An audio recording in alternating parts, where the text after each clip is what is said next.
Hey guys, তোমাদেরকে village বয় কিচেনে স্বাগত জানিয়ে আজকে নতুন ভিডিও শুরু করতে চলেছি। তো চলো আজকে বানানো যাক প্লাস্টিকের মাংস। প্লাস্টিকের মাংস বানানোর জন্য আমি সবার প্রথমে আলুগুলোকে কেটে নেব। তো বাঙালির আবার মাংসে আলু ছাড়া জমে না, সেই জন্য আমি আলুগুলোকে কেটে বেশি করে সিদ্ধ করে নেব। প্রায় 80% মতো সিদ্ধ করে নেব, আর 20% রান্না করার সময় হয়ে যাবে। তো তোমরা বাঙালিরা কারা কারা আলু খেতে পছন্দ করো মাংসে, অবশ্যই কমেন্টে জানিও। এগুলো সিদ্ধ হয়ে গেলে তারপরে প্রেসার কুকার থেকে নামিয়ে নেওয়ার পরে আলুগুলো জামা প্যান্ট খুলে নেব।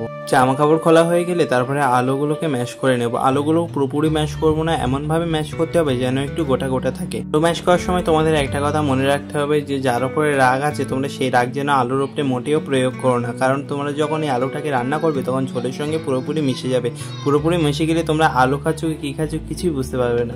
সেখান থেকে আমি প্লাস্টিকের মাংস বলেই যাচ্ছি। তো প্লাস্টিকের মাংস বারবার বলে মাংসের অপমান করা হবে। তো প্লাস্টিকের মাংস মানে সয়াবিন। তোমরা কে কে বুঝতে পেরেছিলে কমেন্টে অবশ্যই জানিও। এবার চলো সয়াবিন গুলোকে জলের মধ্যে গোসল করিয়ে নেবো। গোসল করানো হয়ে গেলে তারপরে আমি চুলোটা ধরিয়ে নিই। তো ফাইনালি ধরেই গেল, যে এত আগুন হয়েছিল আমি যে কড়া দিতেই ভয় পাচ্ছিলাম। তো ফাইনালি শেষমেশ অত না ভেবে কড়াটা দিয়ে দিলাম। তো কড়াটা দেওয়ার সময় কি কেলেঙ্কারি হয়েছে তোমরা তো দেখতেই পাচ্ছ ভিডিওর মধ্যে। কড়াইতে সামান্য পরিমাণে তেল দিয়ে সয়াবিন গুলোকে ভেজে নেবো। তো সয়াবিন গুলো একটু লাল লাল করে ভাজা হয়ে গেলে তারপরে সয়াবিন গুলোকে তুলে নেবো। তো বেশিক্ষণ ধরে ভাজতে থাকি তাহলে একেবারে পুড়ে যাবে, আর পুড়ে গেলে তেতো তেতো লাগবে। ওই কড়াতে আমি পরিমাণ মতো তেল দিয়ে দেবো। তেলটা একটু গরম হয়ে উঠলে এর মধ্যে দেবো পেঁয়াজ, কাঁচা লঙ্কা, গোটা জিরে, তেজপাতা, দারুচিনি, লবঙ্গ আর দুটো শুকনো লঙ্কা দিয়ে ভালো করে একটু নেড়ে নেব।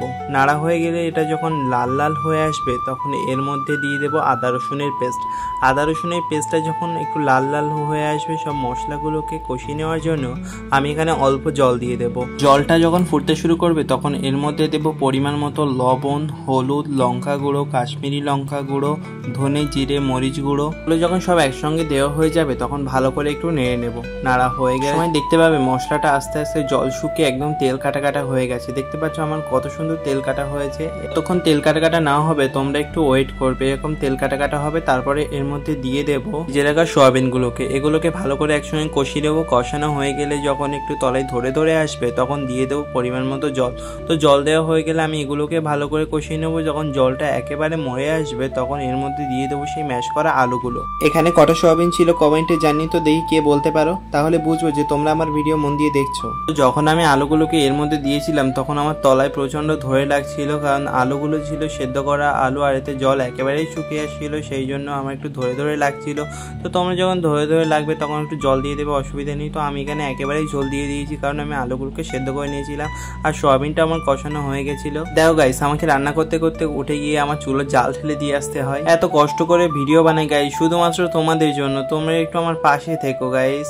তারপরে আমি এর মধ্যে দিয়ে দিলাম দুটো এলাচ। সবশেষে আমার সয়াবিন রান্না রেডি। তো আজকে ভিডিওটা কেমন লাগলো গাইস? আশা করি তোমাদের সকলের ভালো লেগেছে। ভালো লাগলে লাইক, কমেন্ট, শেয়ার, সাবস্ক্রাইব করে দিও। বাই।